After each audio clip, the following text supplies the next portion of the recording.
right, welcome to this webinar slash YouTube. We are going to talk today about UMAP basics, and this means we're going to be talking about interpreting a UMAP plot in high dimensional cytometry. Just as a reminder, our mission at TACO is to make high parameter cytometry for clinical trials simple and easy to use.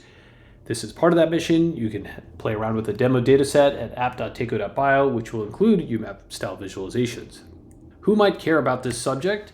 Basically, any drug developer who wants to see visual patterns in a large data set, think 30, 40, 50 dimensions, and wants to be able to see those in 2D or 3D. But wait, isn't that principal component analysis? And we have produced a video on exactly that topic. But PCA has a big assumption. Imagine you've got a 5-dimensional panel like this. You get PC1 and PC2. You can see a bunch of individual coefficients here. PCA assumes that the variance in data is driven by simple linear relationships between the markers. But are the markers and immune cell populations truly linked in linear ways? UMAP relaxes this assumption. And what that means to a drug developer is that distinct cell populations are likely to look different in the 2D visualization without quote unquote bad overlapping. So let's take a tale of two visualization. This is from Newell et al. In 2018. This is a great paper covering UMAP versus other techniques.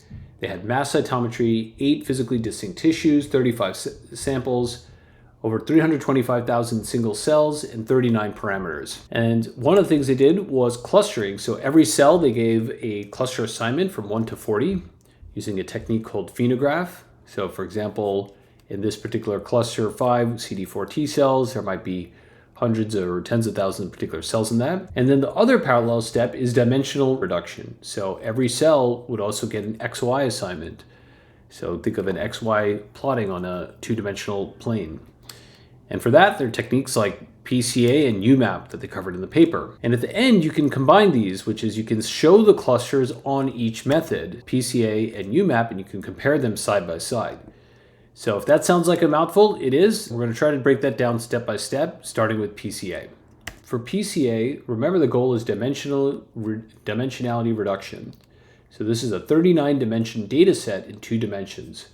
There are hundreds of thousands of single cells and 39 parameters. And when you do PCA on this data set, it looks like a random big blob. Here's PC1 and PC2, and you got a big blob over here. And you might be getting a sense of what we mean when we say overlapping clusters or overlapping cells. So let's add in the annotations. So you've got this big blob over here. Let's annotate this blob with the first 12 out of 40 cluster assignments, just for readability's sake. So there are 40 possible cluster assignments here. We're going to take the first 12. And on this PCA plot for PC1 and PC2, we're going to take, say, CD8T and then assign.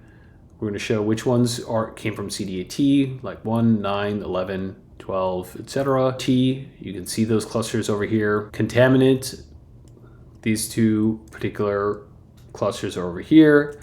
And then TGD. It's a little bit mixed up because from this big blob, one is supposed to figure out that it contains all these individual cell types. You might be getting, your spidey sense might be tingling that PCA isn't, it's great to see that the CD8 T cell populations are somewhat close to each other and CD4 T cells over here, but it's not necessarily visually separating them out in these blobs. So just to summarize that, if you look at this PCA blob and these individual populations, you're not able to see the populations all that well. Now, let's try UMAP and take this same 39-dimensional data set in 2 dimensions. So again, hundreds of thousands of single cells, 39 parameters. And off the bat, you can see much more distinction. This isn't just a big blob. Now, there's still annotations that need to happen on top of this, but at least you could see they're different, what's called islands. And now you can probably tell what we mean by non-overlapping populations or non-overlapping islands. Let's annotate these islands with the first 12 out of 40 cluster assignment. For the UMAP, let's look over here and do the phenograph cluster assignment and annotate each of these. So for example, let's go on the right-hand side and put the numbers back in. So you see 1, 2, 3, 4, etc. For CD8 T cells, you can see these are all popping up. T cells, they're in the same continent, not necessarily the exact same place. TGD, these are close together, and contaminant right next to each other. Now, A careful reader will note that CD8T aren't exactly all in the same place, but you do see that these are at least physically separated from the CD4T cells and are on physically distinct islands. And the contaminant, of course, is also on its own island. So let's look at these side by side. So remember, we have these different cluster that we developed with, that the authors developed with Phenograph. And on the left-hand side, you can see PCA, and it's all blobbed together. In UMAP, you can see that there's a distinction between these two different populations, all these different populations. Now, it's not perfect in that in a perfect world, these would all be completely different isolated clusters, but it's a big improvement over what we're seeing on the left-hand side. Okay, let's take a look underneath the hood a little bit for UMAP. And this is an example. How would I read this particular chart? This is real-life data from TACO dataset that's available on app.taco.bio. You can see it's colored by responders and non-responders. You can see an XY plane. So every single point you see here is a cell from the original dataset. So for example, cell number 1, it's been given through this algorithm an XY coordinate. Don't have to know how the algorithm works for the purposes of this tutorial, but just know that it's been given a coordinate here. And the X and Y axes are basically abstract dimensions to preserve the relationships in high dimensional space. Each of these coordinates is a relative coordinate of the reduced 2D space, and what matters is really the relative position of the points, not the exact numerical values. Okay, we just said a big sentence. Abstract dimensions to preserve relationships between data points in the original high dimensional space. Mind blown. What does that mean? Let's go down and try to simplify that even further. Let's take something easier. This is a fashion data set that this author applied colors to. This came from Fashion MNIST. This is a classic machine learning data set. It has 70,000 images of clothes. Each image is 784 dimensions. It's a 28 by 28 pixel grid in grayscale. And then these authors applied UMAP to this data set, and they got a big island.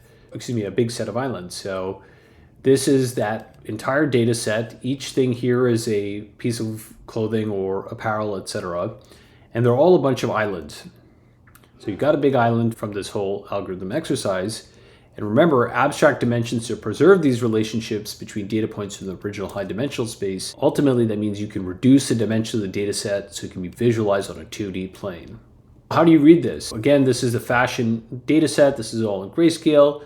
Now let's color it, adding all the actual origins of the data. For example, over here, you can see trousers. Here, you can see things like sandals. Blue things, you can see bags. The red over here, you can see t-shirt tops. Okay, that's cool. These are different islands, but let's a little bit more broadly, you can see footwear is all lumped together. You can have sandal, sneaker, and ankle boot. Trousers are off on their own island. Bags are on their own island, or pretty much close to one. Upper body clothing is mixed in over here with a bunch of different stuff. So for example, coat, dress, pullover, t-shirt, etc. are mixed in this one area. Hopefully that gives you some intuition. Let's go back to cytometry and apply this to cell types. For this cytometry data set with 8 distinct tissues, 35 samples, hundreds of thousands of cells, 39 parameters, these authors applied UMAP to this data set and found these really nice looking islands. For example, CD4 T cells, almost all of these guys. CD8 T cells were in green. Mate cells over here, NK/ILC over here, gamma delta T cells. As you'll see, they're split across 2 different places, and contaminant. While it's going to be impossible to replicate a 39-dimensional data set in 2D perfectly, you can still see really great separation here between these clusters. So this can help you guide your drug development. So that brings us to sort of why are we doing any of this to begin with? Basically, UMAP can better capture the high-dimensional nature of a large data set that covers many dimensions in just 2 dimensions. And this could help you find rare or subtle cell populations that could predict drug response or toxicity. If you're interested in more detail on analysis in cytometry, subscribe to our YouTube channel to learn more. Thanks for stopping by.